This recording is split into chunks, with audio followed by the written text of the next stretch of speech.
Let's make bourbon bacon jam. First thing we need to do is chop up some bacon. Now we're going to throw our bacon into a cold pan. Then we're going to turn our heat to medium and let that start cooking. Chop up 2 small onions. And back to our bacon. Then we want to add in our onions. Put in about 4 to 6 cloves of garlic. Let that garlic cook for about 45 seconds or until it becomes fragrant.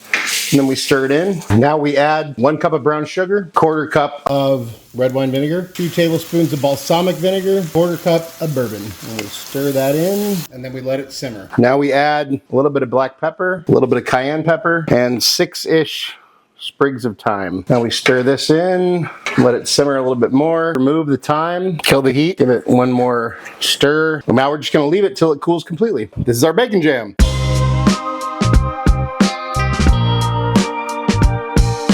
Cheers. Wow.